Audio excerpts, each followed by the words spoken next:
The race is on, and with 4 races in 6 weeks deciding the three-way battle for the championship, we look ahead to what the Brazilian Grand Prix has in store. And with Franco Colapinto on the brink of being confirmed by Alpine for 2026, we ask if that's the right decision and what he could achieve given a full season for the first time. I'm Ed Straw, and joining me to tackle the title run-in are John Noble and Lito Cavalcanti. Well, it's great to be back in Brazil. Always one of the races of the year, isn't it, Lito? And of course, as a veteran Brazilian journalist, you know all about this race.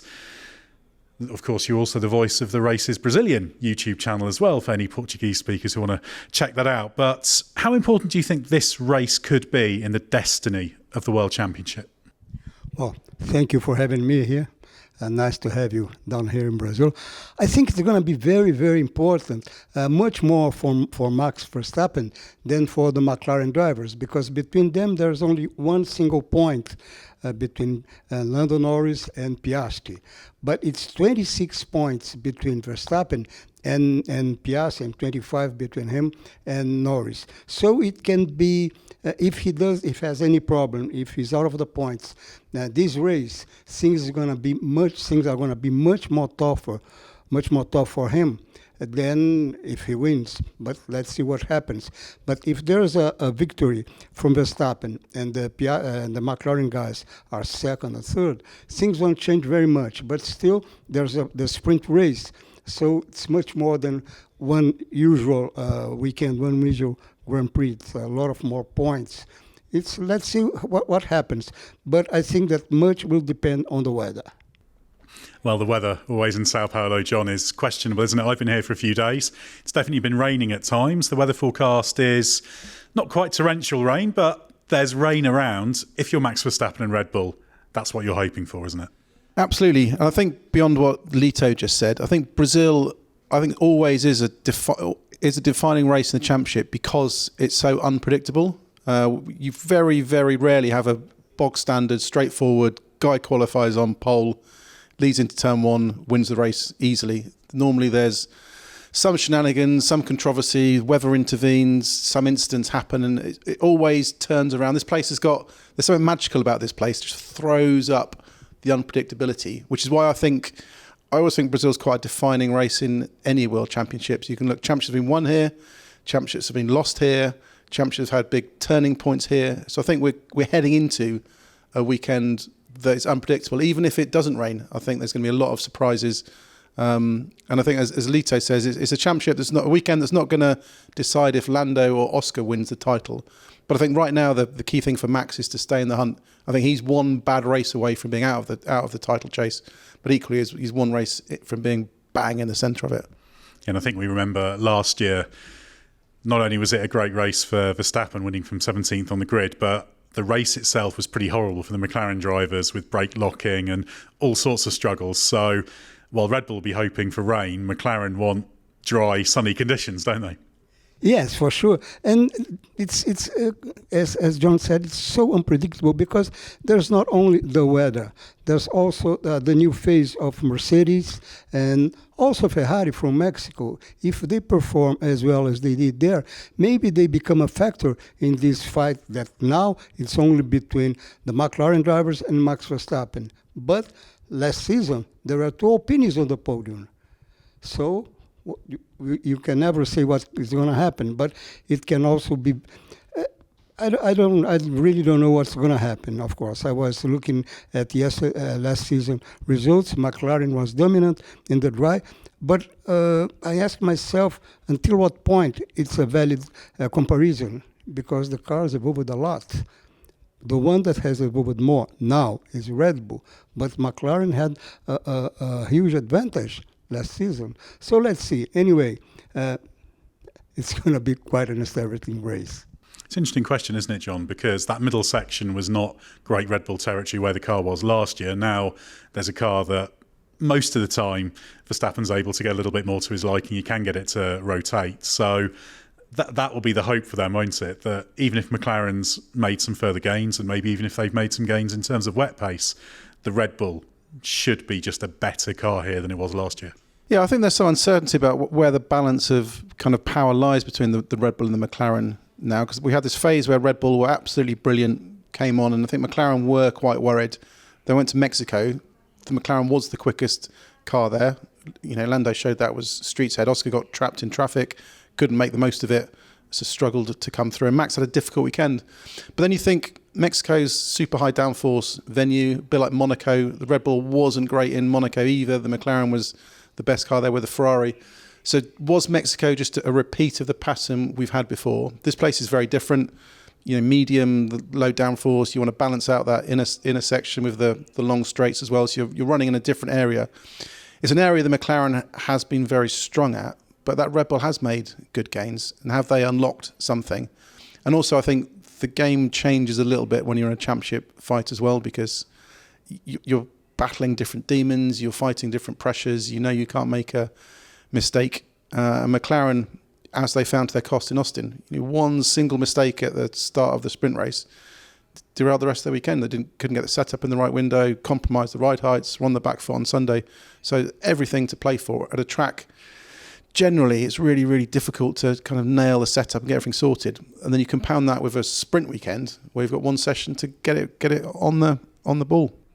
Yeah, that's the good thing about this track. It's a compromised setup. So it means there's different ways to go fast, and you often see very, very small gaps. So that's the interesting thing. And then, of course, you've got the question of whether McLaren will have their brake locking problems that they had in the wet last year if it is wet and cold. That's something they've been looking at and working at. So I guess you're worried if you're a McLaren driver. What I'm interested to get from you, Lito, is your perspective of how the battle between the two McLaren drivers has been going as well, because Piastri has had these two difficult weekends, Mexico particularly tough. Would you back him to be back on top and be strong again this weekend? I really don't know. I think we have to expect, because we've never...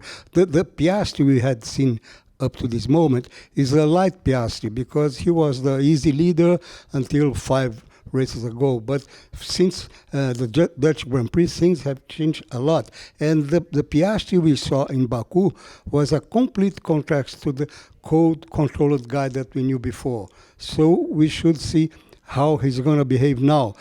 Because there's one more thing. If he looks back, if there wasn't that change at the team order to change places in Monza, he would still be ahead. So how comfortable, does he feel in the team?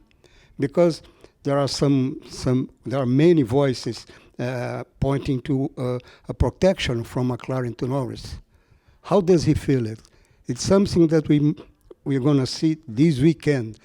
But this weekend, I think, is the right time for Piastri giving them the answer. It's an interesting situation, isn't it, John? Because there were technical reasons and driving reasons why Piastri struggled in Mexico. But it's very, very difficult to measure and test what part pressure may or may not have played. We talked about this at length on a recent podcast, but that for me is what this weekend will say. Because it could be that it's all technical and it was all just his driving style and the struggle to adapt to those low grip conditions, and then he's back to normal Piastri, and then it's a question of how that weighs up against Norris. But if he's really struggling here, there isn't the same technical reason at this track, at least not that we know now, that could explain it. So it's a real tester for Piastri and tells us a lot about what he's going through. Yeah, I think the test will have taken place in the McLaren factory before this weekend. Has he or McLaren got answers to what's happened in recent races? Is there an issue when he changed chassis in Baku, for example? Has it changed something? This mystery problem that drivers sometimes have when they change chassis.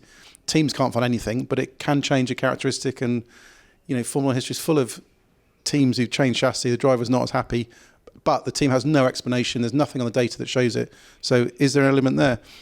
F1's a relative game. Are we simply seeing a manifestation of Lando having made a step with a car that's just pushed him? He's got comfortable, able to push a bit more. Oscar's had to push that little bit harder out of his comfort window. Car slides a bit more, you're overheating the tyres, the performance falls away.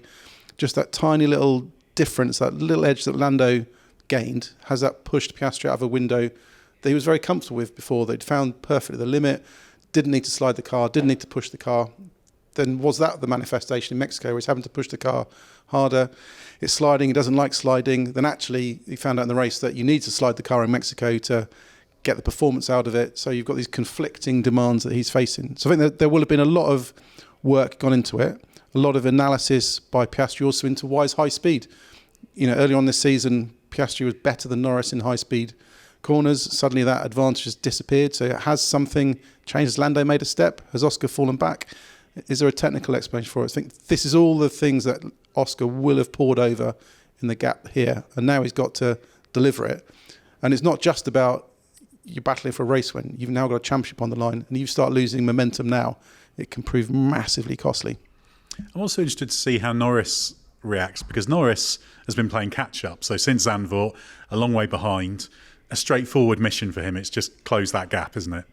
While Piastri was managing a lead. And now Piastri's lead's gone, and Norris has a very small lead. So there's that question of, does that change things for Norris in terms of him being back in control? I don't know if 1 point is enough to make a difference between them, between the situation he was before. Well, maybe because now he's at least shoulder to shoulder with Piastri, because 1 point is no difference, the difference between 10th and 9th places. I think the big problem is that beyond keeping an eye on his teammate, they have to keep an eye on a shadow that's Verstappen, a threatening shadow that's Verstappen. And this is one of the, I think that's the best race, the best ever race of Verstappen was here last season. Starting from 17th and win the race. Okay, only wet tires, no dry tires, but I don't know if the dry tires, it's one step harder this season than it was last season. So it's better, a little better for Red Bull than for McLaren, because McLaren takes a little more time to reach the right temperature. And qualifying, as this season has shown, has been almost the definition of the race. If not qualifying, who's going to be first in the opposite straight after the S's? And of course, if you're on pole position, if you have a good start, you may have half victory in your hands. It's a good point about the tyres, actually. They've had to go that step harder because obviously the DEG wasn't great in the dry conditions last year, even though it was wet in the races. So I guess the really interesting question is, where would Red Bull be in the dry? Because things change, don't they? And last year, the McLaren was the car for the dry, was not the car for the wet.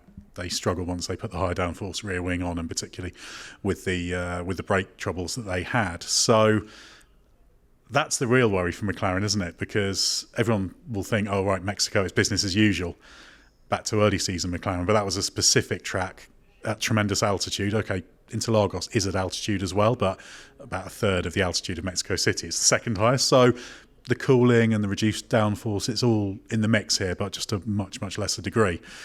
But we don't really know where in dry conditions a Red Bull should stack up against a McLaren at this track, do we? No, we probably won't know on Friday, and we may not even know on Saturday afternoon. And it could all come down to tyre temperature management. Again, we know that's McLaren's core strength all season. As soon as the tyres get into a window where the temperature's getting out of control, they need managing and controlling. The Red Bull hasn't been as good as the McLaren anywhere. The races where Verstappen has beaten the McLarens have been races where thermal degradation hasn't been a problem. The tyres haven't had to be managed very carefully. So that will be a defining factor in this race this weekend as to how much are the tyres going to need to be managed. Are they going to be able to keep them under temperature control? Because that can shift things. And it's what we saw in Mexico with Max. The Friday looked fantastic on the single lap pace, but it was just chewing up its tyres and temperatures were getting out of control. They had to rein it back, get some compromises in. So it delivered a kind of a better than expected damage limitation weekend for them. So, you know, what is the real Red Bull pace? When will we see the real Red Bull pace? And I think this is the difficulty Oscar and Lando have got in McLaren, is that they don't know who they need to concentrate on in the fight for the championship. Red Bull, it's pretty simple. Everything's around Max. They'll do what they can to, right setup, priority on strategy, priority on everything on focus. McLaren still has to treat both its drivers equally. It's trying to balance the difficulties and headaches it's found from that as well. So it just adds another element into what can be a very complicated fight towards the end.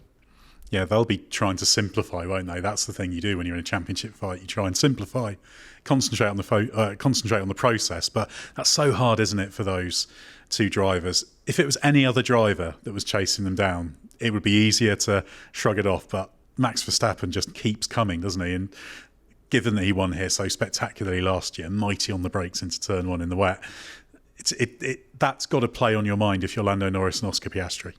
Of course, and the biggest problem that he has already been there 4 times. And Lando Norris and Oscar Piastri are fighting for the first title. Of course, it's a much more tense situation than for Verstappen. And more than this, Verstappen is a freelancer now. He's okay, everything or nothing. It's the same. He was not in the fight until the Dutch Grand Prix. Now, he's kind of in the fight, but he's not properly there. So he has everything to win and nothing to lose. But the others are in the opposite situation.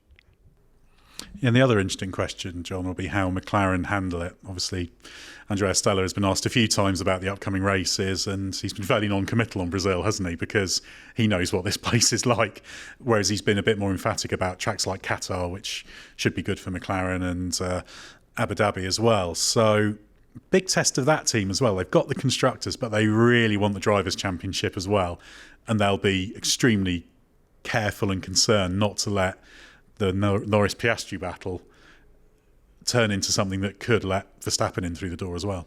Yeah, I think it's about being transparent with both drivers. You need your attack plan going in to be absolutely agreed on all fronts. That these are the circumstances. This is when we will get involved in your battle. This is when we won't get involved in your battle.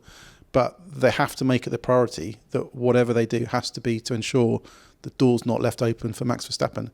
Because it would have been unfathomable for any of us back in the summer to have thought that McLaren could not win the Drivers' Championship this year. Would have had a pretty sizable wager that wouldn't happen. But that door is now open, not through anything that McLaren, has done massively wrong. It's just the way the Red Bull's made that pace, the way it's been delivered. A couple of errors from drivers like the sprint race in Austin.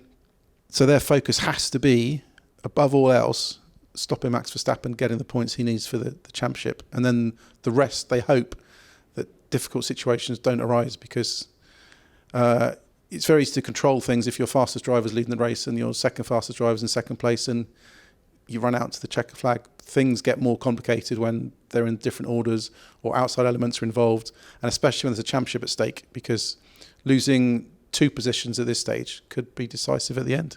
It's going to be brilliant, isn't it?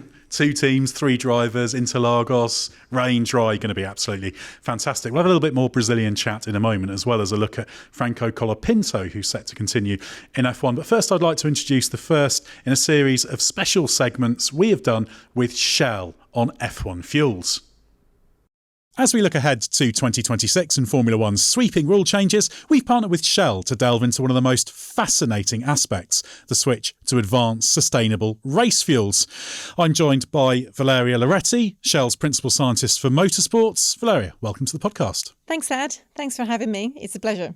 Absolutely. And we're going to talk in detail about Shell's involvement with Scuderia Ferrari HP, the role fuel and lubricants plays in performance, the challenges of next year in particular. But we thought we'd start with a little bit of history, because F1 fuel has evolved enormously during Shell's involvement with Grand Prix racing, hasn't it? Yes, and we've been along all the time. So this year in 2025, we celebrate 75 years since the partnership with Scuderia Ferrari HP began.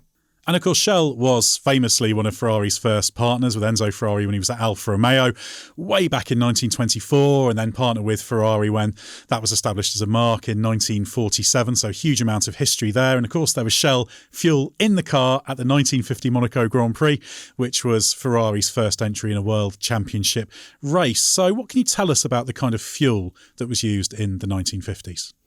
So going back to the 1950s, the big difference between that time and today is that there were no fuels regulations at all in Formula One Championship. So for a chemist like me, it was a completely free space to invent and use the most performing molecules. So formulating a fuel means finding those chemicals that blend well together and deliver the performance or the effect that we want in the engine. At the time, we had supercharged engines. That means they were really hot high pressures. The conditions were really harsh. But all we wanted was to take the most horsepowers out of that. So you needed something that was designed to cool down a little bit, and to do that you can use alcohol. And another component that was really good was nitrobenzene. It's a very harmful component. You don't want to really have it into your fuel today. Another component that was normally used in this original mix was avgas, which is a high-performing gasoline used in small aviations. That's it. So no rules, no limitations, maximum performance. The drawback was that this mixture was really aggressive. Not only for the engines, handling this stuff was not safe from a health perspective. It was also obviously not really close to any other form of gasoline that was available on the market. And of course, the rate of change in Formula One was enormous through the 50s, 60s, 70s, and presumably the fuel and lubricants went with that. So how did things evolve over the next few decades? So you have to see more or less how the engine have evolved, and because our goal is always to extract maximum performance inside that engine design. So if we had supercharged engines, obviously they were operating at definite temperatures and pressures, and at that time fuel consumption was not an issue. But then evolving over time, they went to turbocharged engines back in the 70s. And in that case, it was really, really important to maximize the octane number. So the octane number of a gasoline is a relative number and measures the ability of the fuel to prevent uncontrolled combustion. So having very high pressure, very dramatic conditions demands a high octane numbers. So going back in the 60s or the 70s or even the 50s, octane numbers of 130 or even higher were common stuff. And very high fuel consumption was also not a big deal. I mean, they could stop and refill. Having 100 kilometers with 100 litres was not uncommon. And of course, as you said, in the early days, there was no limitation at all. But over time, as in all of motorsports, the limitations do increase, don't they? So by the time you get into the 90s, I think 1996, it's unleaded fuel. You're starting to get increasingly restricted on what you can do with the fuel. So what was the challenge of that phase? I'm proud to say that Shell has taken this very seriously. So having leaded fuel is a health hazard. And therefore, we were pioneering the transformation into unleaded gasoline. Then going towards the 90s, having safety in mind was a big game changer. And obviously, by regulating gasoline, you can also pull a brake on performance and therefore make it overall more safe. Obviously, we need to be able to create the right mixture of gasoline to make the engine work. So the regulations obviously need to pull some triggers for making the overall product safer, but they still need to leave us the freedom of differentiating to still let gasoline and oil, so the fuel and oil, be one of the competition differentiator. And in that period, in the mid-90s, when it went to unleaded and it was closer to pump fuel, how close was it? Was it possible then to develop the Formula One race fuel almost in parallel with the road car products? Well, actually, the regulations that were introduced in that time that are, let's say, the basis, the foundation of what we see today, we're looking very closely to road fuel regulations. So the unleaded part was one of them, but then you had also the amount of aromatics that were present in the gasoline. So no more explosive, no more nitrates, alcohol was banned, and therefore all the fuel formulators needed to think in a different way. Okay, I cannot use these components. I know they're really good for my performance, my combustion properties, but what else can I look to use? So that is where using regulation changes and more restrictions make us as scientists face a new challenge. So we do is about shuffling the rules of the game to make it more difficult, but it makes it also more interesting, because that is where you have to think out of the box. You have to think about components that possibly nobody else has used before. That is where the competitive advantage comes, but that is also where the knowledge is generated. Shell is investing in motorsports as an R&D. So all the research that we put into that is actually for us to understand how new components, how stuff that has never been used before, how, for example, thermodynamics parameters can be influenced to extract the effect that we want from the fuel. And all these learnings, they go into road fuel development as well. So mid of the 90s is where the regulations are more shaped. And in 1998 is the first time that an oil company brings the first differentiated performance fuel on the market. And that is Shell. So the grandfather of Shell V-Power was first launched in 1998 in Hong Kong. And this is at a point where the fuel is a hugely significant part of success, isn't it? And of course, Michael Schumacher's at Ferrari. Shell, after a temporary hiatus, comes back as well. Like you say, V-Power in 98. And then there's an incredible run of success that follows. So how significant was the fuel battleground at this point? And therefore, Shell's role in terms of that success must have been enormous. So you have to think Formula One is the pinnacle of motorsports, and everything can be optimized, and everything is around pushing the boundaries and thinking in a different way to generate more speed. So you cannot say it's all down to the fuel, it's all down to the driver, it's all down to the aerodynamics. It's just a combination of all these elements, but everything needs to be delivering at its best to be on top. And obviously that time with Michael Schumacher was a really great time. Ferrari was winning a lot and we were part of that journey. So it's not only about finding the magic chemical compound that you can use, but it's also about understanding the basic combustion chemistry. So from a thermodynamic perspective, so connected to motorsport R&D, we have a lot of academia programs. So we have a lot of students nowadays as well that are involved into basic fundamental understanding of combustion properties that we can then link into how we formulate race fuels. Obviously, what we see on track, which gives us a very high speed of feedback, a lot of results, a lot of data points, that gives us more understanding on the basic foundation of combustion chemistry. Back in the 90s, it was so cool because we had a relatively small team of scientists. So the same team of people, so the same brains that were formulating with the Scuderia Ferrari team were those that they were then thinking about how to create a Shell V-Power, so create this performing fuel for all our customers around the globe. And that is where obviously the kind of a transfer from one project to the other is straight away. In 2005, we launched a new Shell V-Power formulation, and that was containing one new piece of chemistry. We called it friction modification technology. It was an easy transfer, and we could use it directly in the road fuels. So this was one of the big highlights where we really transferred from the track to the road the molecules that is itself. It's not always possible, obviously, because there are a lot of constraints, but it gives us a lot of freedom. It gives us really what we need for a very interesting and exciting R&D project. And moving ahead to 2014, there was a profound change there with the introduction of the 1.6 litre V6 turbo hybrid engines. So what was the impact there on fuel requirements? That is where fuel consumption, for example, becomes a very important element.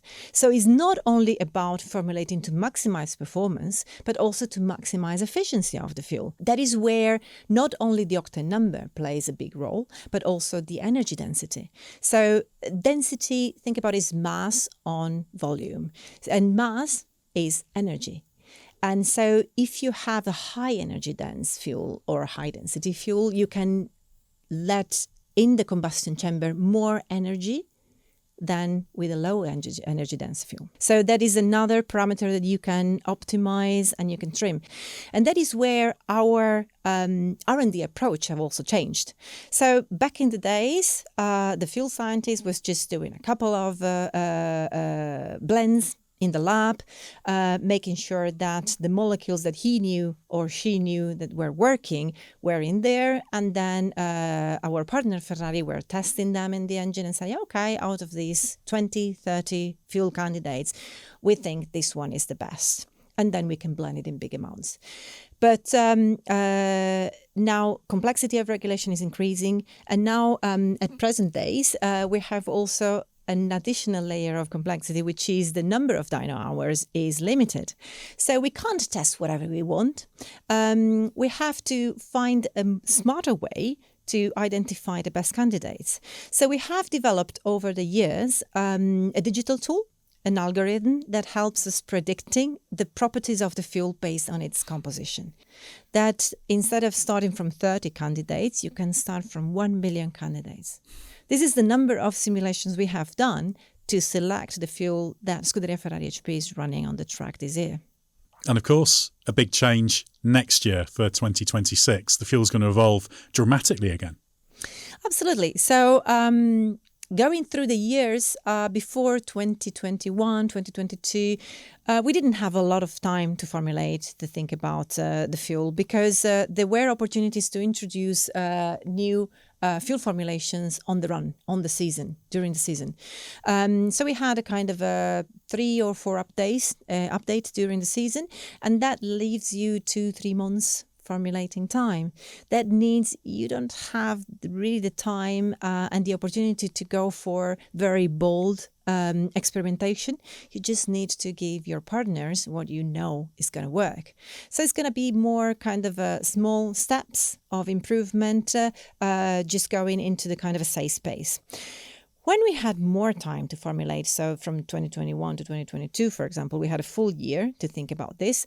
We tried to change a little bit the mindset and said, okay, we have a full year now. What can we try that we don't know exactly if it's going to be delivering or not? So you can really go for the high gain, high risk opportunity and still have your, fallback plan to still deliver some small improvements. And then going now into 2026, our project started in 2022. So as soon as the fuel, which is now frozen, hit the track, we started with the new project. That leaves you a lot of opportunity, a lot of time, and a lot of learnings. Because in 2026, the big difference is going to be that the fuel is manufactured with advanced sustainable components. Advanced sustainable components are manufactured from non-fossil sources, what the FIA has defined as advanced sustainable feedstocks. So all the molecules, or almost all the molecules that are in the fuel in 2026, they do not come from crude oil. We have a small window, 1% of additives, denaturants that are needed for the full formulation of the fuel. They still come from crude oil. But 99% of the pure chemicals, they come from something which is not crude oil. Well, this has been a fascinating whistle-stop tour through the history of F1 fuels with a glimpse of the future as well. So join us next time when Valeria and I will be talking about Shell's innovation partnership with Scuderia Ferrari HP. Well, Brazil, of course, has a home driver on the grid, Lito, for the first time since Felipe Massa's last race here back in 2017. Gabriel Bortoleto. He's had an impressive season as far as we're concerned, but what kind of impact is he making in Brazil? Is the home crowd really going to get behind him? Yeah, for sure. He's making quite an impact because it's not only about Formula One. He was champion as a rookie in Formula 3 and Formula 2, so he keeps coming from 3 years for the wide public.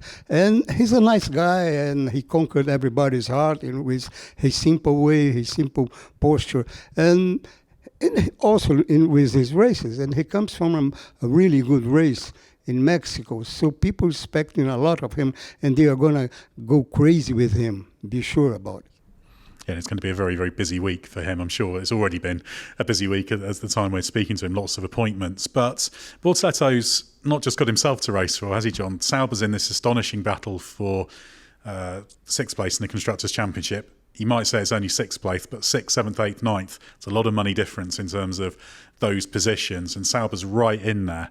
So that's going to be a really good subplot this weekend, isn't it? With, can Haas build on their Mexico form? Can Sauber score again? Racing Bulls have struggled a little bit recently. What can they do?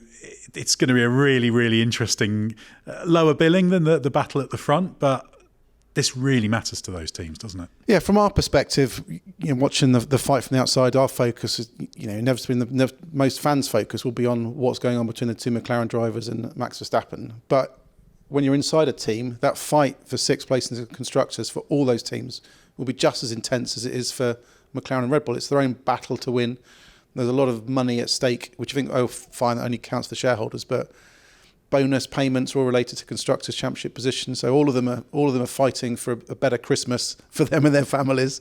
And it will be fascinating to see how it plays out, because all of them have got a decent claim to say, we should be the team that grabs six. Haas have made good progress with the car. Ollie Behrman started dialing out those little errors that have proved so costly earlier on the season. And he was sensational in Mexico. What a great performance from him under immense pressure. Sauber have had some good runs, more difficult times. Racing Bulls have been sensational at times. Isaac's podium in Zandvoort, for example, but then some more difficulties. So they're all fighting around this area, and it may just come down to simple execution and being in the right place at the right time. And if there is a chaotic weekend, as we have in Interlagos, as we had last year when Alpine scored the double podium, that could make the difference in the end. It could be a weekend like this one where one of them bags a decent amount of points that could clinch that sixth place.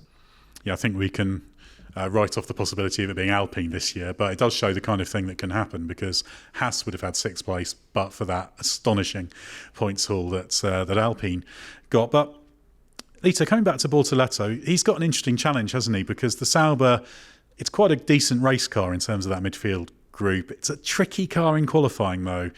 It's one of those ones that has quite a narrow window. They've said they want to try and widen that window, get a slightly bigger sweet spot when it's on low fuel, and it's still got a few of those little aerodynamic instabilities. So it's one of those weekends that could be defined by what Bortoleto can do in qualifying, because even though he had that really good drive through to a point in Mexico, he couldn't quite nail it in the qualifying part of the weekend. So it's kind of set up for him to be a potential qualifying session hero, isn't it?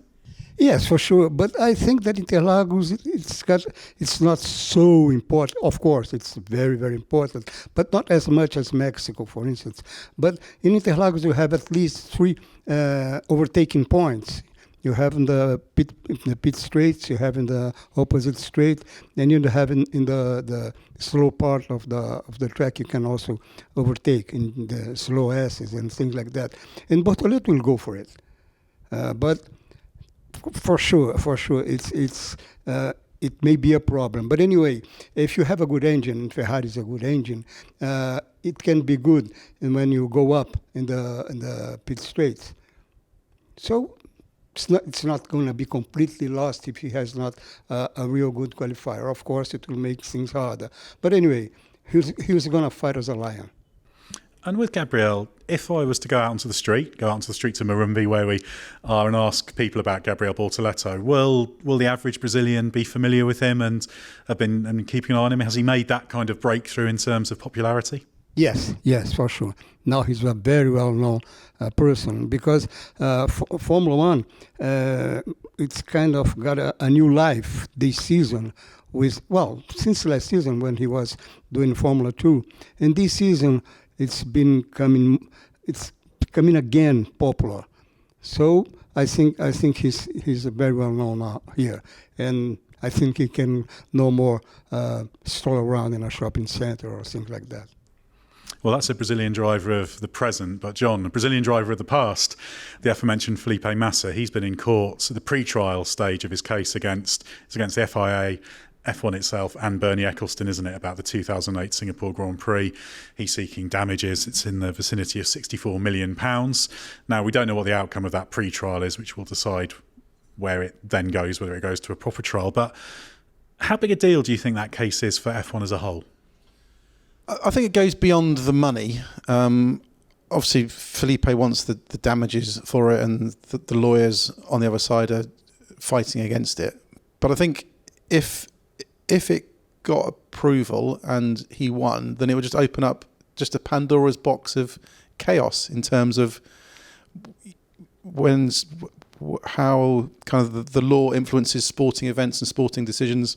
I think one of the the defence arguments was that the Ferrari made mistakes in that Singapore race themselves, that Felipe's failure to deliver the win then was the result of the refuelling error. So you can't kind of go back and change circumstance and kind of separate individual decisions to two events. And then you don't want a scenario where then every single event and sporting aspect that's happened and championship decision then comes down to a legal decision that someone did this wrong and you cost me the championship. If a driver crashes into somebody else and puts them out of a race and costs them the championship, does that then go to court because that decision was unfair? So I think there's a lot at stake just in terms of the principles of sport. And sure, there may be questions that Felipe wants answered just in terms of what did Ecclestone know at the time?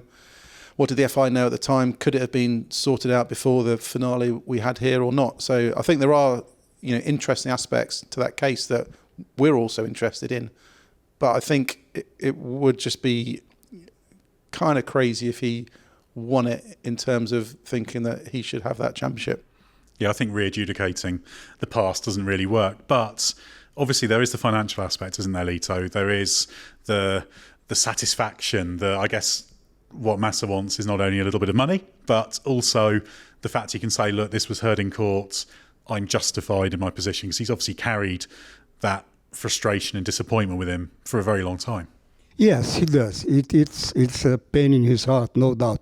But this week, Felipe's lawyers declared that he's not asking to be declared the 208 champion. He doesn't ask this. He's fighting for justice.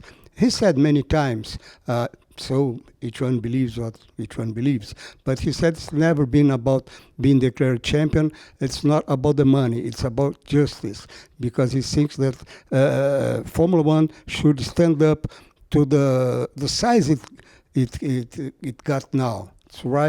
It's grown up a lot. It's not no more. It's what it used to be in 2008 and 2008. It now is a world event. And so he thinks that's a matter of justice.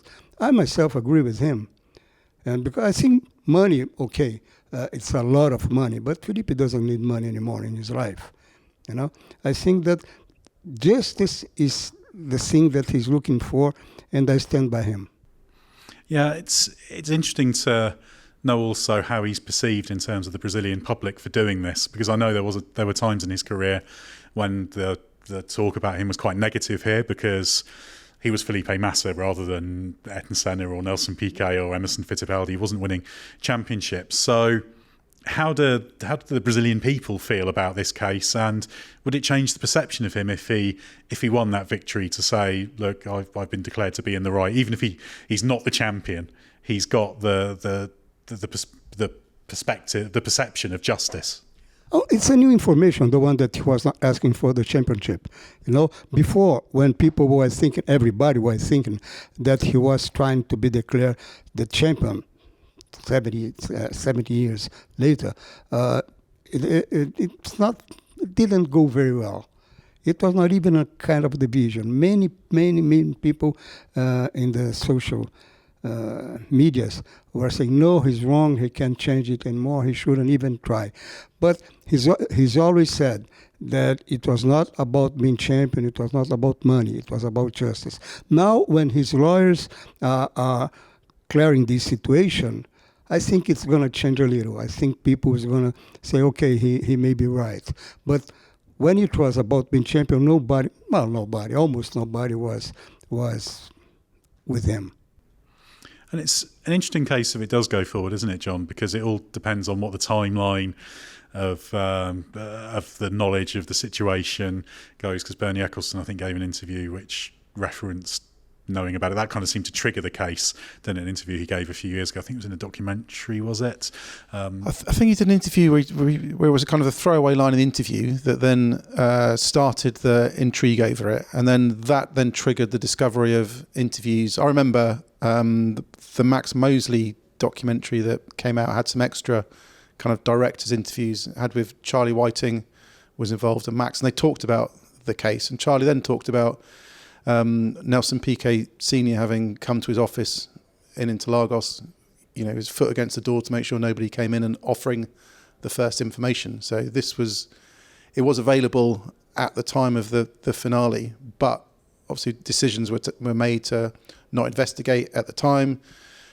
Max Moses' argument was that they needed information and proof, that he felt that they couldn't just go after it at the time. And it took months. It took I think till Belgian Grand Prix the following year for everything to start kind of snowballing and them to feel confident enough to send investigators in to kind of nail the case. So it is interesting, and it is a kind of often get this in Formula One and probably most sporting events, that lots of information comes out afterwards, that kind of things are put into better context. I'm sure there'll be things this season that in 5 years' time someone will mention something and it will cast new light on decisions that were made or an interesting aspect. So I think they're trying to kind of dig over the past, but part of the difficulty also now is that Charlie Whiting sadly has passed away and Max Mosley has passed away, so it's going to be very difficult to get on oath testimonies from people who are kind of heavily involved in that day-to-day decision-making process. Because in effect,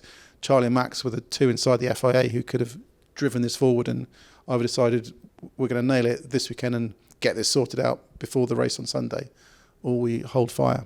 Yeah, and of course, to go a little bit American cop show, what blew the case wide open was the following year when Nelson Piquet Jr.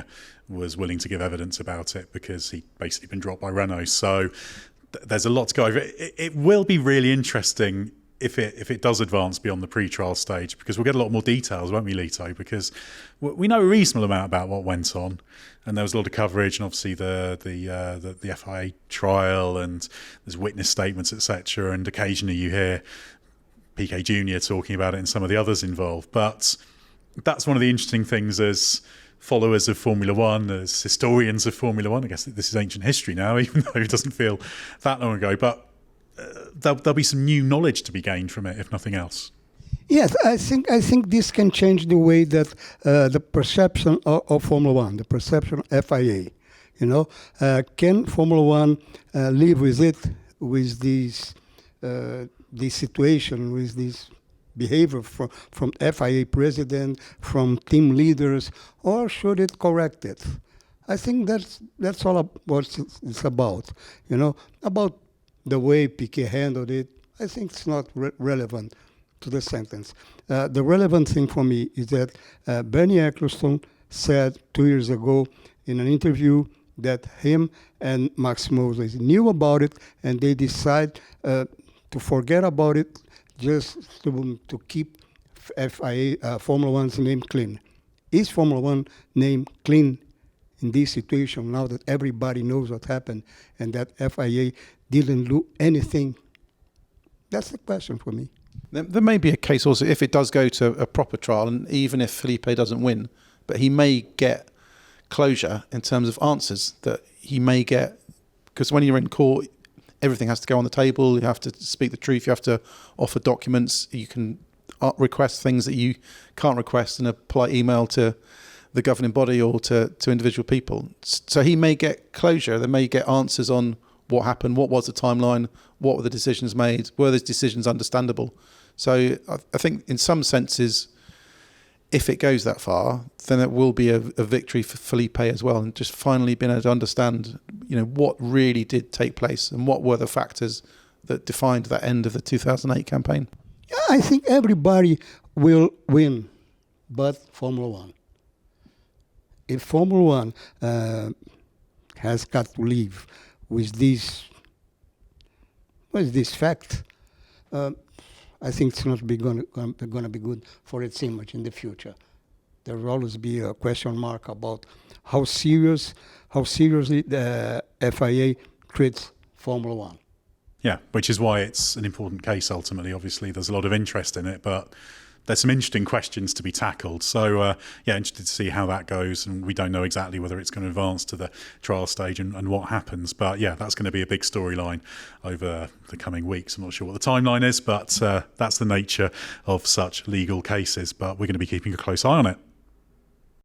We're going to get on to our final discussion topic in a moment, but first, a big announcement about the Race Members Club. I'm delighted to say that for 1 week and 1 week only, everything that we publish on Patreon that's exclusively for the Race Members Club will be free to all, to get a bit of a taste about what the Race Members Club is all about. So it's a proper peek behind the curtain, chance to see what the fuss is about before maybe signing up yourself. There's never been a better time to head over to patreon.com/the race, and you'll get podcasts ad-free, access to all the amazing bonus content we do. So that includes things like our in-car insights, ad hoc podcasts we do while driving to and from the circuit. Me and John are going to be doing those this weekend, certainly on Thursday, Friday and Saturday. And there's loads more stuff on there. There's a thriving community and also things like my driver rankings, Q&A, etc. And it's really, really been great fun to produce that extra content, and we're delighted to share it all with you. So head to patreon.com/the race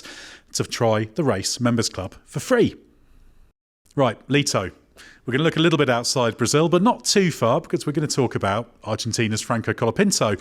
He's not officially confirmed for next year, but he's very, very close to it. We're expecting it to come, perhaps before the race weekend, but he's going to stay on at Alpine next year unless Flavio Briatore pulls something very, very unexpected. What are you expecting to see from him with a proper crack at it, with a full preparation for the season and see what he can do in the brand new cars next year?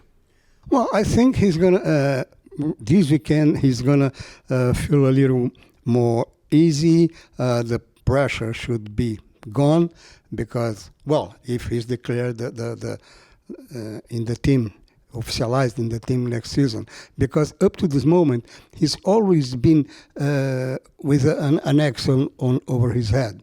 Since he was in Formula Renault, or FRECA as they call it now, he's always start a race without knowing where he would be in the next race, and things didn't change in Formula One, despite the way that Briatore spoke about him when he took him from Williams and he substituted Jack Doohan. But since then, things have changed a lot. And now I hope things are definitely favorable to him. And I think he's going to do a nice race here. And let's see what happens next season, because at least he's going to have a better engine with the Mercedes power unit. Let's see the car. But anyway, he's improving a lot. He's getting closer and closer to Gasly results, and Gasly is a fast driver. So I think he really deserves this. Yeah, John, he's made good, steady progress, really, from Hungary, hasn't it? Austin was a bit tricky because he was struggling a bit for pace there, but he finally seems to be getting some momentum and just gradually building up, and he is comparing pretty well to Gasly. So people talk about the financial side, and obviously there's great interest in the sponsorship that they can get off the back of him, Mercado Libre and all that. But as a driver, there is still a lot to see there. There's still a lot for him to offer. Yeah, I think what he lacked in those initial Alpine races was kind of a lack of pressure and the freedom that comes from not having to worry about, is this my last race? It'd been brilliant, or had a brilliant spell at Williams. Then he had a few crashes, one of which was here last year, and obviously the crash in Vegas. So it didn't end brilliantly the season. Then high hopes, so came into Alpine, then high expectations. Everyone thought he could hit that peak, and it didn't happen. I think, difficult car to go on top of. Gasly's a quick teammate, and when the results aren't coming, the pressure mounts. You've got no guarantee on your future, and everything just snowballs. And I think it nearly broke him at times. I think it was a very difficult situation for him trying to justify why the pace wasn't there in a tricky car he wasn't comfortable with. And I think even Flavio admitted at times that maybe we put too much pressure on him. It was a bit of a mistake. And that seemed to unleash something in Franco, because then he just suddenly chipped away at it. He got more comfortable with the setup, and it just took time. It took him 6-7 races to get up to speed. But it's similar we saw with a lot of rookies take this time. You can't expect them to deliver from race one. It takes time. They go through wobbles. Look at Kimi Antonelli, had a big mid-season wobble and has come back again. So I think this is what Franco's been through the worst of it now. And I think as they head into 26 with a car that should be better. We know Alpine put no development into this year's car, so it's fallen to the back. We know the engine's got weaknesses, and the Mercedes should cure that into next season. Flavio Briatore, I did an interview with him, which is running on the race website this week.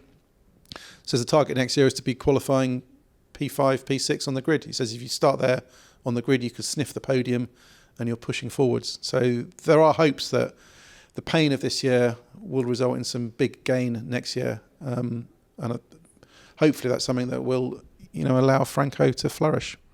Yeah, I remain to be convinced about just how strong they're going to be next year, but it'd be good to see that team pick up. But Lito, you talked about the fact he's always had to kind of race for his future, even in the junior formulas. And that's one of the things about Colapinto. He's such a great story, isn't he? Because he's a driver who shouldn't have got to Formula One. I mean, in terms of the fact that the backing wasn't really there.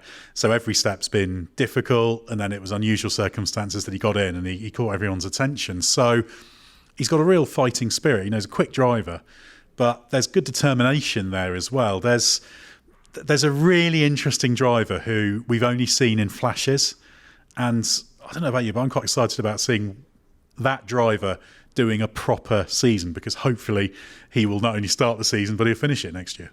Yeah, for sure. We haven't seen still everything from Colapinto, because he didn't do the pre-season test. He started in the 7th race in a car that's clearly difficult to drive, even for a seasoned driver like Gasly, a seasoned and a fast driver like Gasly. And then now let's see next season. But for sure, he deserves this, because determination is and speed too, are two strong traces of his character. Yeah, and he'll certainly have been put through the ringer, won't he, this year, John? There have been times when we've spoken to him when he's been very, very subdued. And he's not a subdued character normally. He's normally quite a strong, enthusiastic character, not afraid to talk up his own abilities as well. Not in a massively arrogant way, but he's rightly confident in what he can do. But there have been times this season where he's looked a bit lost. Thankfully, that's a few months ago now. But having gone through all of that difficulty, you hope that should kind of cure him into a driver who's a little bit more capable of just delivering without worrying about what's going on outside of the cockpit. Yeah, having security of your seat is important. And I think, as Lito says, actually having a build-up to a season, that getting that pre-season testing, being in this project from the very beginning. Alpine obviously have high hopes of a step forward next year. They'll need to rely on both drivers to push this forwards. So if he has the security, he will have experienced, as bad as it can get thrown into the deep end in a difficult car, big pressure from Flavio to deliver. You're then facing all these challenges, and thrown to the lion's den in the media pen all the time, and you get bombarded with questions about why aren't you delivering, why are you underperforming, why is Gasly qualifying in the top 10 and you're getting knocked out of Q1, and just that constant barrage of trying to defend yourself. And it's very easy to take all that personally.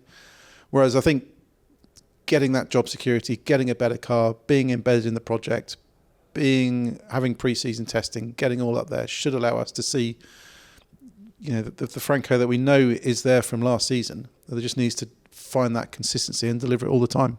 Yeah, and he's really close to having a weekend where he's able to beat Gasly in qualifying and the race, I think. In that Mexico could have been that, but his last Q1 run went wrong, and then in the race he was catching at home and left out for a very long time on hards, catching up on the softs, and then the VSC plus being lapped kind of got in the way of that battle. So I feel like this could be a good weekend for Franco to do that, particularly seeing as Interlagos last year was so catastrophic for him because he had the crash in qualifying and the shunt under the safety car in the Grand Prix.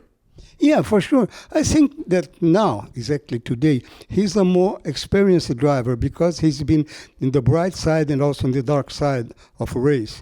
He's done good things and he's done bad things, and of course he learned a lot about it.